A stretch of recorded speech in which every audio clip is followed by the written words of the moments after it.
Can you go down there? Because we've taken him out of some deeper water.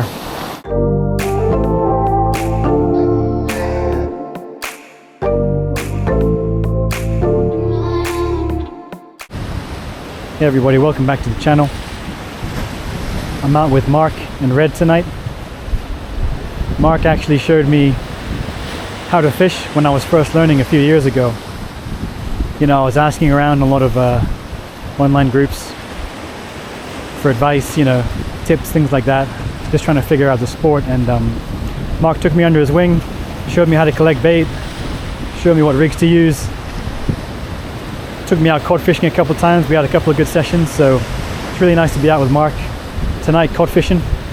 And we got Red as well here tonight. So we're on the southern shore of the Firth of the Forth, out on a point, and we're fishing the ebb. So the idea is that during the ebbing tide on the Firth of Forth, all of the water comes hurtling out eastwards towards the North Sea. So because we're out on a point that's sticking out into the water, as the tide's hurtling along the southern bank, oh, I'm getting a bite, I'll let that develop because it's a circle hook. As the tide's hurtling out along the southern bank, anything like a point is going to intercept the fish, and the fish are going to have to work their way around it. So it's well worth your time casting a bait out into one of the gullies or at the base of these points to see if you can catch any of the fish that are working their way around it. So Mark and Red have had to cast out into the gully in front of us, and I've cast out into the basin that it drains into. So we're covering all of our bases, and wherever this fish caught, we'll concentrate on that area. There's not too much swell tonight, even though it's, I don't know if you can hear it, it sounds noisy, but only about maybe 0.5, 0.75 swell tonight. The water's really cloudy though, which is good. There's been a couple days of ground swell beating up the shoreline, so fingers crossed there's still cod kicking about. Prior to this though, all of us really couldn't get out for a session together, and it was a bit windy, so it's nice and easy fishing tonight. We're not going to move around, just going to have a few casts out here on the point during the ebbing tide, and fingers crossed, yeah, there's some sport to be had. I'll bring you back if there's some action.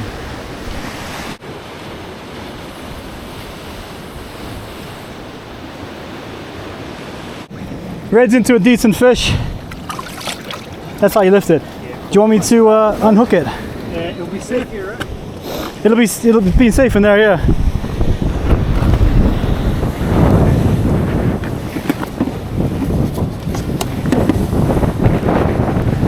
So Red was 50 meters out into the gully in front of us. That's deep hooked inside. Yeah, let me try and get it. I wouldn't mind trying to get that. Oh, sorry, that's right. Alright, no problem. Come along. Do you want a picture of that Red? Yeah. I thought yeah. Hey man, this is all you, man. Oh shit. For the next like 5 years, anything I catch is all you. That was my bait as well, you bastard. You know what? That was the best car wing. That was the best car wing. Oh shit. Absolutely jump. All right. 50 meters straight ahead. What's that? Yeah, well. Yeah, exactly. I'll give you a car wing. As long as they're there. As long as you put a bait in front of them, I think it'll be right. Yeah. He's just had that fish in the gully just in front of us. So now of course we're all rebaiting and casting into that gully. He got it on cart wing. So now we're all baiting up cart wing, trying to send it back out into the gully. And fingers crossed there's another fish just like that for each of us out here tonight. No action for me or Mark. I'm baiting up an absolute donkey choker here to try and put out a big scent trail into the basin that's just down tide of us. The idea is that they run along with the tide till they hit this the point that we're on, and then they'll run along the point following the tide, and then, you know, hopefully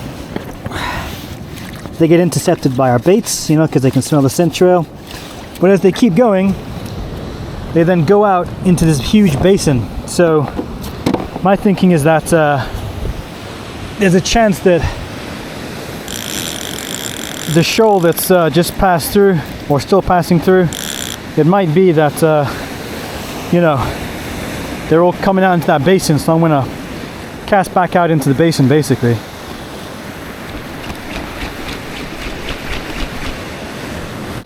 Alright, as I said before, I'm going to be casting this bait out into the basin. There you go, nice and smooth. Alright, fingers crossed that picks us up something. Finally, there might be a fish on for me.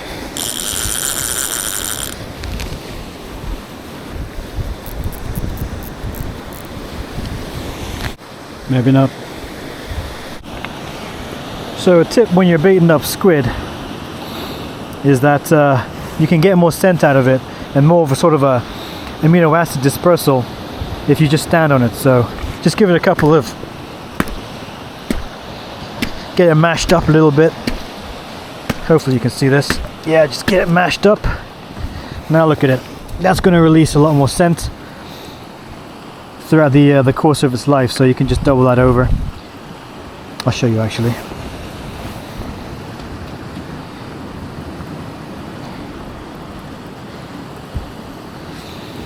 Right, so the fish don't care what it looks like. So you just stamped on it a few times pretty hard on some rocks, and what that's done is it's broken up a lot of the proteins. So it's going to just emit a lot more scent.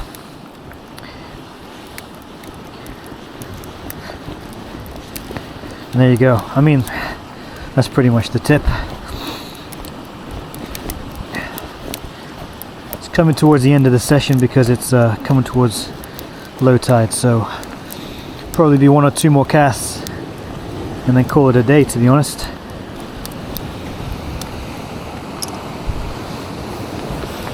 I'm all out of cart as well, so the black lug has had no interest whatsoever.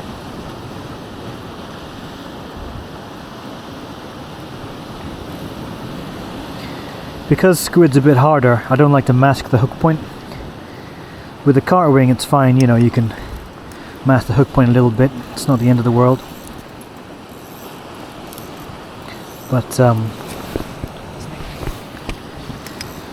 with squid, you know, you really don't want to gum up your hook point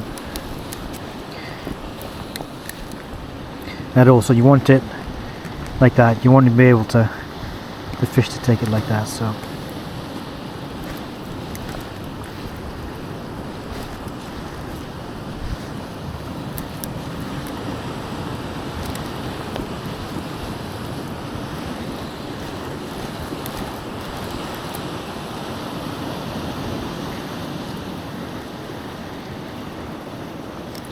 just coming up and over a couple times.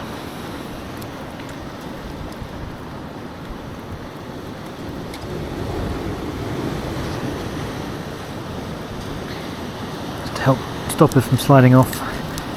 If little fish start to rag at it, which they have been doing.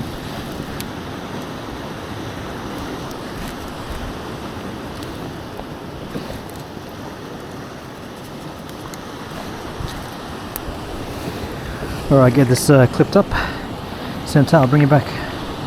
Something I've just noticed is that my rotten bottom is a lot longer than usual. So if you imagine how this rig's going to be set up, like this on the seabed, you can see that because I'm using a short pulley rig, that the problem here is that with the rod and bottom too long, the bait might not actually be on the deck, which is where the cod are looking for it. You really do want it to be like that. So if I were to take this much length off the rod and bottom, you can see it's in a much better position, right? So because we're casting from being higher up, you don't want too short of a hook length on your pulley rig, especially when you add in the length on the rod and bottom. So what I'm going to do is I'm going to cut this down and cast back out, because I think that may have been causing a problem. All right, so that's looking a little bit better. All right, hopefully you can see that. Okay, cool. I'll fire this out.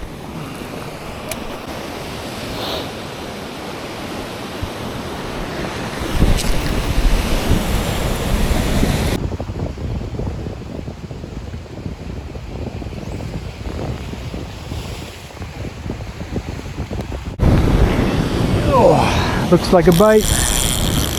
Maybe cutting off that rotten bottom of his shoulder has made a difference.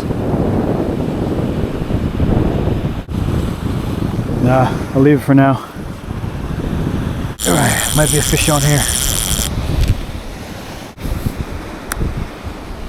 Nah, I'll put it back in the stand.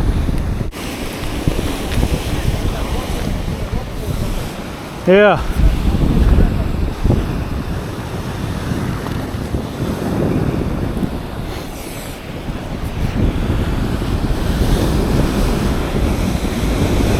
While Red's investigating that rock pool, I'm going to cast out this chewed up bait for one last final go.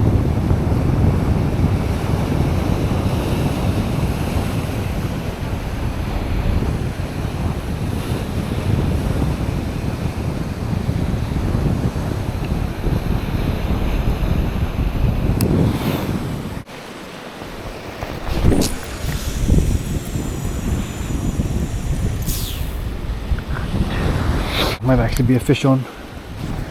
I've said that about 20 times though tonight. Yep. Let's get up to the point.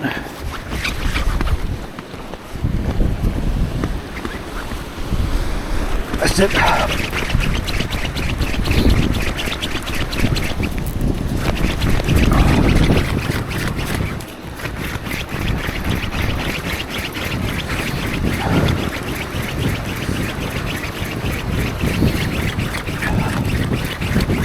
Hey Red, can you go down there?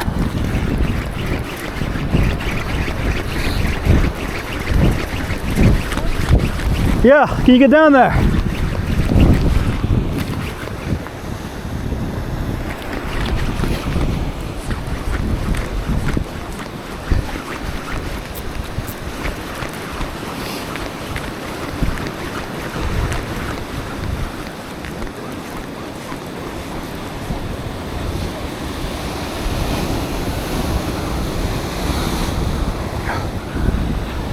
Oh, beat the blank. Thank God.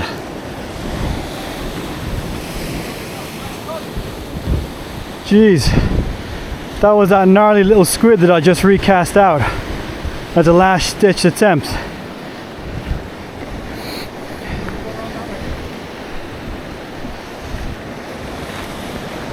Just goes to show, you know, fish your session hard all the way through up to the last minute, because you never know.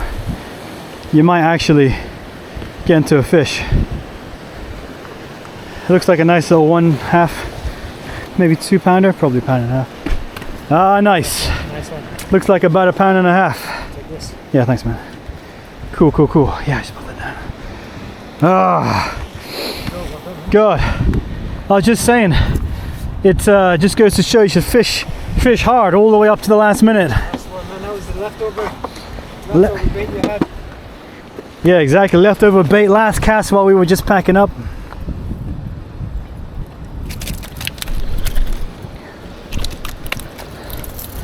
All right, let's have a look. Yep, it's decent, 1.5 pounds.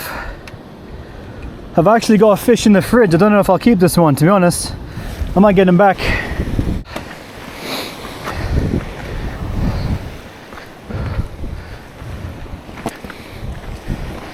There's a bit of a mission that session, but it just goes to show that thinking about your rigs, and I think my rotten bottoms were too long. You know, I was in a rush the other night to tie them up, and I didn't think about them So my bait wasn't actually hard on the deck, which is so important when you're knife fishing for cod. So after changing that up, I started to get more bites and ended up with this fish right at the end, just casting out, trying different spots and just fishing all the way to the last minute. Alright, so there's a safe spot for me to get. I'll just give him a breath in here.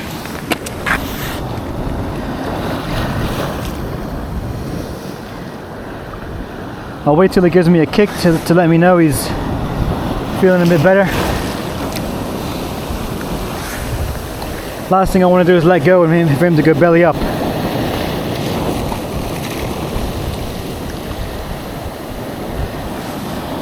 Feel some life coming back into him.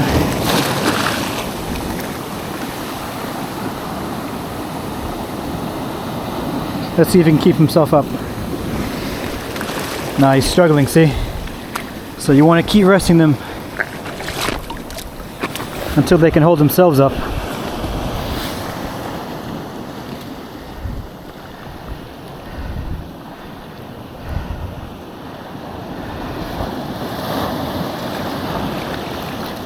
Alright, let's see how he does now.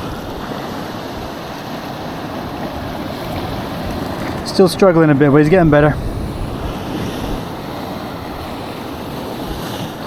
Just take your time with these things.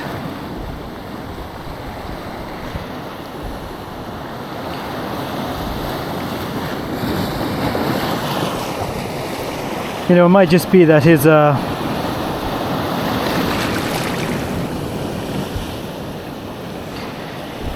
swim bladder needs time to adjust because we've taken him out of some deeper water. So just give him a little while. Okay, let's see how he gets on now. Let's have a look. All right, so you see how he's able to keep himself from flipping over onto his side a little bit better? You see? His swim bladder is probably starting to adjust to the new depth. So we'll just keep him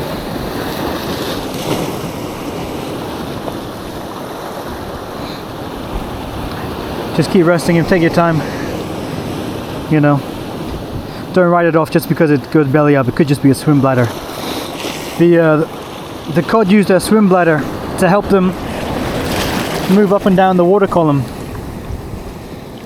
effortlessly by inflating and deflating the swim bladder. And so when you bring them in from deeper water, kind of like a water bottle in an airplane, as you go up it crushes the bottle. Well, as you go down in the water it exerts more pressure, so as you bring the fish up through the water column, its swim bladder is going to expand in size. And you'll see in some fish that you catch off boats in deep water, their swim bladders will really be expanding to the point where they'll just float and bob on the surface like a balloon, because they haven't got time to adjust the amount of air in their swim bladder. So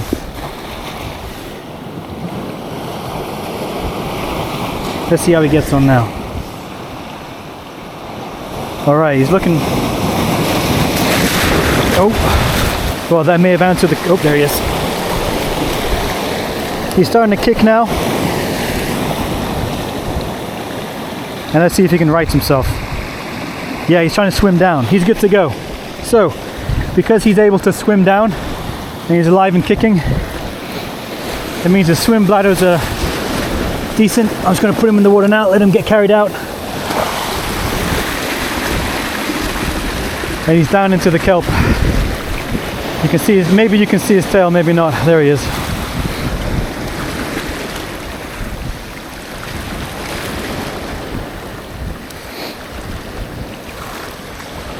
All right, he's off. Brilliant. So yeah, so just take your time when you're resting a fish. Let his swim bladder, you know, equalize to the new pressure level it finds itself at, and it'll put less pressure on its organs. The fish will start to feel more alive, and then once it's pressurized, it'll be able to keep itself upright without flopping over onto one side. and then you know it's good to go. So managed to put that fish back and beat the plank. Cool. That's probably going to be the end of the session. Thanks for tuning in, and if I don't see you before the new year, happy new year, and tight lines until next time.